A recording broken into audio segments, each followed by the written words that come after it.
Again, narrators note you can see that publisher Thomas Watson really was an experienced trial lawyer, and he had been involved with murder cases before, and it's one of the many proofs that Leo Frank was guilty.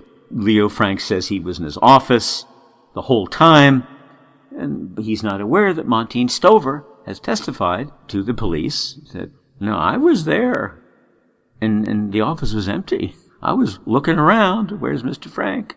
The inner and outer office were both completely empty. Where was Mr. Frank? He told the police he was there for the whole hour, every minute. Detective Scott said, were you there the whole time? He said, yes. And he asked him a second, were you there every minute? In other words, did you go to the toilet? Did you get up to stretch your legs? Were you there every minute from noon until 12:50? Frank said, yes, I was. Every minute, 12:50, I was in my office. Well, not according to Monteen Stover. She went in to pick up her money, and the place was empty. Watson says, could there be more moral turpitude, blacker than that of a governor who prostitutes his office to protect blood guilt, and who endeavors to hide his own baseness by falsifying the official records of his state? Slaton did with a spurt of his pen, at which Burns, Rabbi Marks, Frank's wife, and Samuel Bornstein were unable to do by persuasion or by threat. He got rid of the evidence which convicts Leo Frank of the murder of Mary Phagan. The most persistent, unprecedented, and illegal methods were used by the Burns Detective Agency and by Rabbi Marks to induce this honest young woman, Monteen Stover, to perjure herself.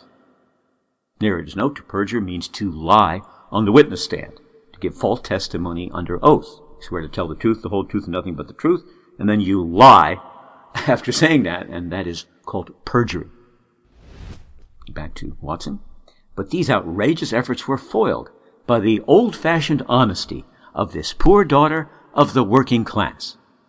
It was the snob governor of high society, gilded club life, and palatial environment that proved to be the rotten pippin in our barrel. Pippin refers to actually sort of a handsome young man or something, but in this case it's very sarcastic. In other words, he wasn't a star, he wasn't a hero, he wasn't a shining figure of virtue, so he was a rotten pippin. Rich Jews could not buy the working people whose daily bread is earned by the toil of their hands. Rich Jews were never able to move a single member of the jury, which listened for weeks to this damning testimony. Neither could Judge Roan or our Supreme Court be moved. With splendid integrity, our whole system withstood the attacks of big money, until at length nothing was left but the perfidy of a governor who, in the interest of his client, betrayed a high office and a great people. R.P. Barrett was the next witness for the state. He testified that he was the machinist at the pencil factory, and that on Monday morning, April 28th, he, quote, found an unusual spot that I had never seen before at the west end of the dressing room on the second floor. That spot was not there Friday. It was blood. The spot was 4 or 5 inches in diameter, and little spots beyond these from the rear, 6 or 8 in number. I discovered these between 6:30 and 7 o'clock. White stuff, potash or hascoline, was smeared over the spots.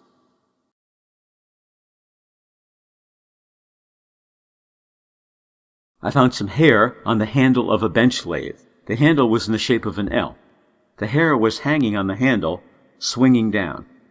The hair was not there Friday. It was my machine. I know the hair was not there Friday because I had used that machine up to quitting time, Friday 5:30. I could tell it was blood by looking at it. I found the hair some minutes afterward, about 6 or 8 strands, pretty long. When I left my machine Friday, I left a piece of work in it. When I got back, the piece of work was still there. It had not been disturbed. End of quote. Bear in mind that all of this was early Monday morning, when no Gentile had accused Leo Frank, for whom rich Jews had already, in secret, employed the best lawyers.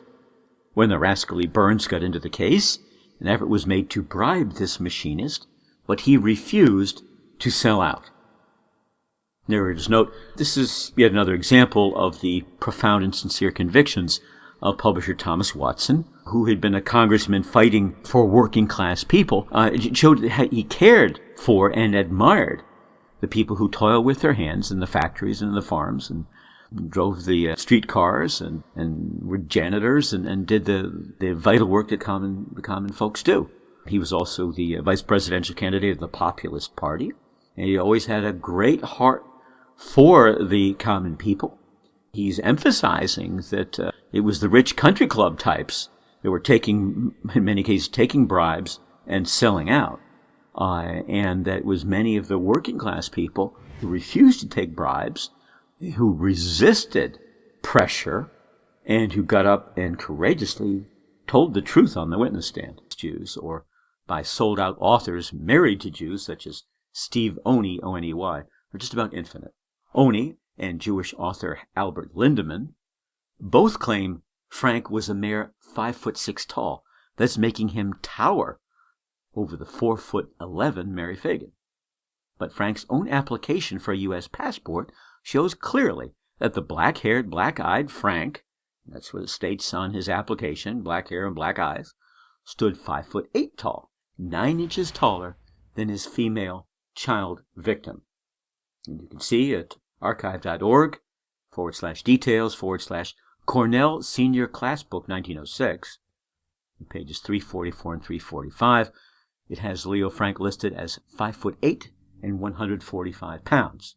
Chances are that 7 years after he graduated from college and after his marriage, his weight would likely have climbed to 150 to 155 pounds.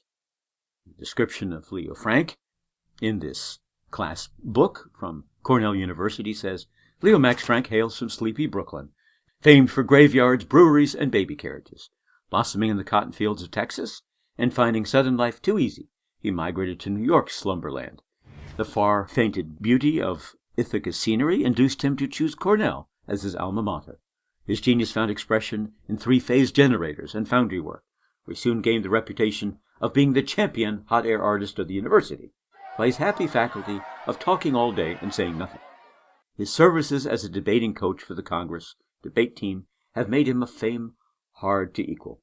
This proficiency as an air shooter will doubtless win Max success as a gas jet. According to Leo Frank's 1907 to 1908 official U.S. government registered passport, he was 5'8" tall. And what is the motive in all this? In this girly man hoax perpetrated by the Leo Frank partisans.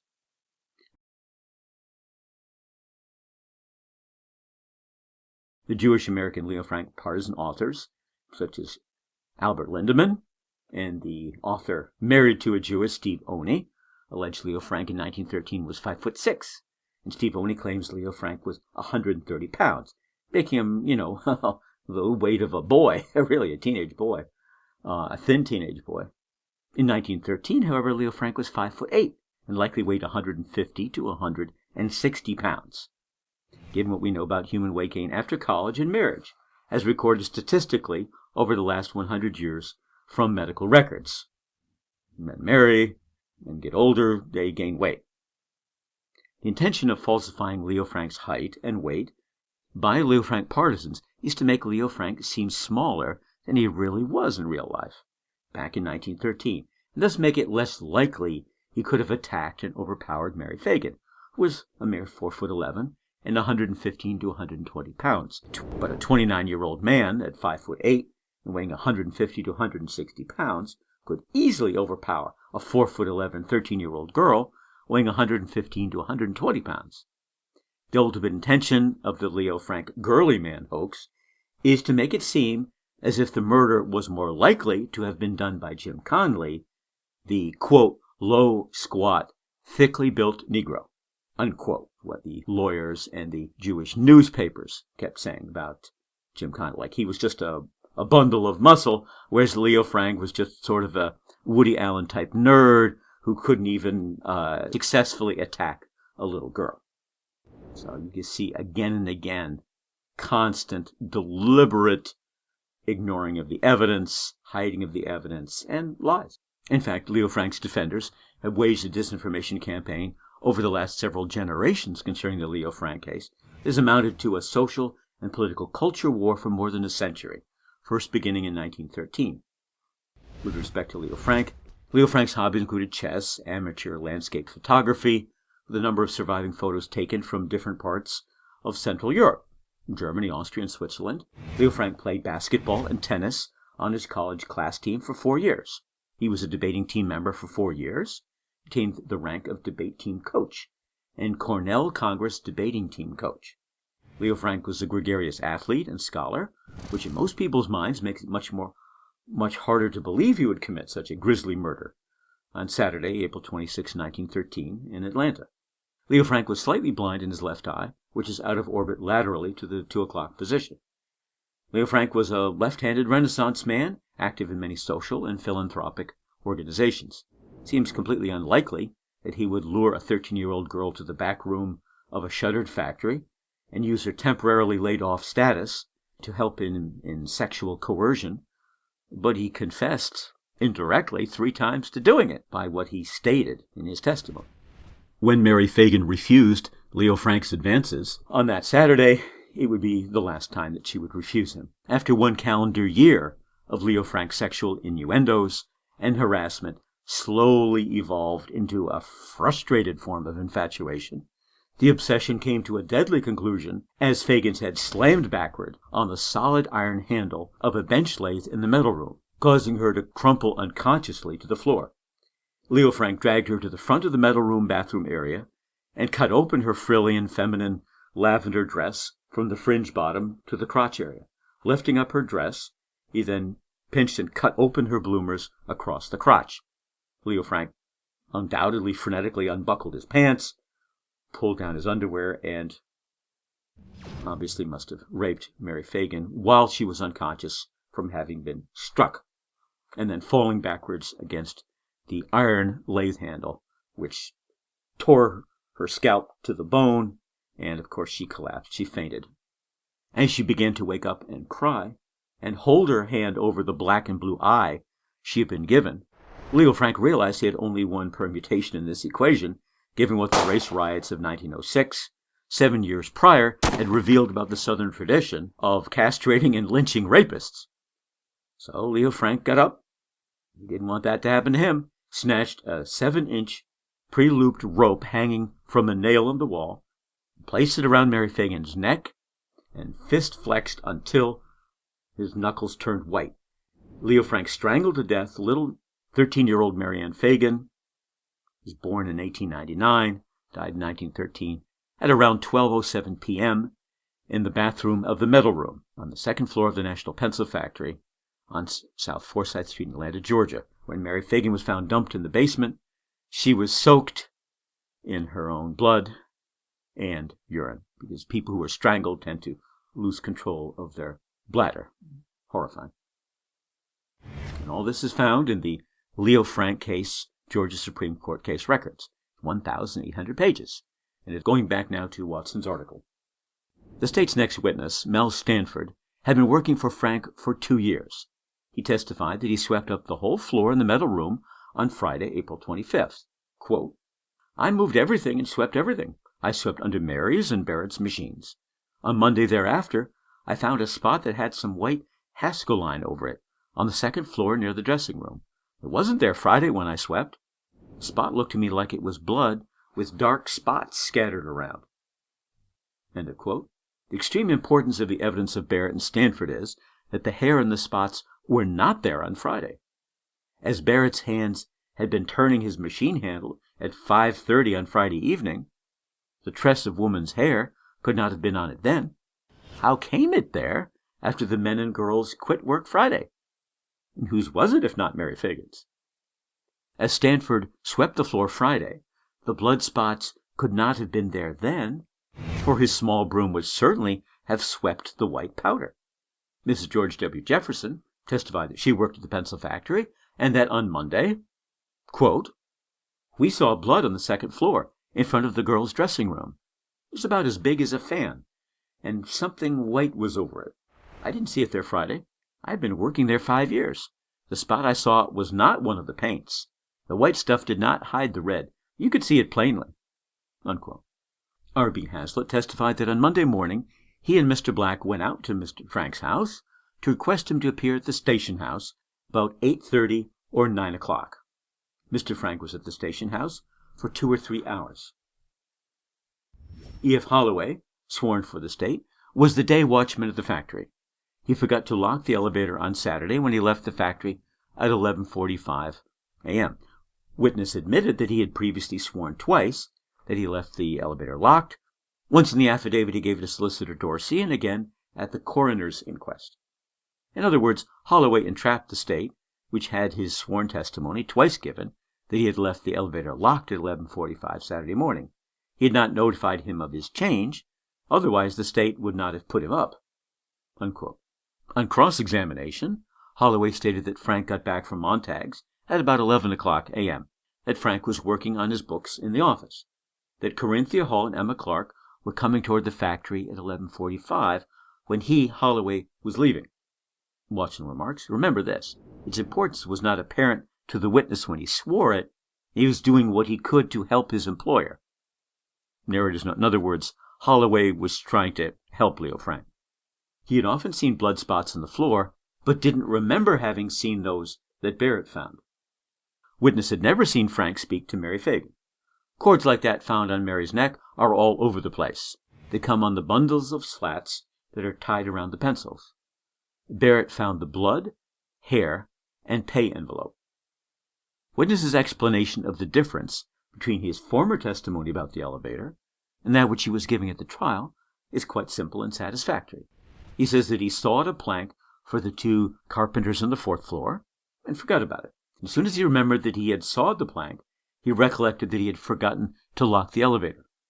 Thus doth the little busy bee improve each shining hour, and by association of ideas, remember that forgetfulness as to sawing one plank revives the memory to the extent that one can recall what it was he forgot. N.B. Darley was manager of a branch of the pencil factory. He testified, Mr. Sig Montague is my superior. Mr. Frank and I are of equal dignity in the factory. I was there Sunday morning, April 27th, about 8:20. I saw Mr. Frank that morning. When I first saw him, I observed nothing unusual. When we started to the basement, I noticed that his hands were trembling. I observed that he seemed still nervous when he went to nail up the back door. Frank explained why he was nervous by saying that he hadn't had breakfast. The sight at the morgue had unnerved him. The elevator was unlocked. Mr. Frank told me in the basement that he believed the murder had been committed in the basement. When we started down the elevator, he was shaking all over. He looked pale. When riding down to the police station, Mr. Frank was on my knee. He was trembling. When my attention was called to it, I noticed something that looked like blood with something white over it at the ladies' dressing room Monday morning. Barrett showed me some hair on the lever of a lathe, 6 or 8 strands at the outside. Pay envelopes are found scattered all around. The factory is supposed to be locked and unoccupied by any person on Sundays. Frank usually started on his balance sheet in the afternoon. Frank is a small, thin man, about 125 or 130 pounds. That's what he's claiming.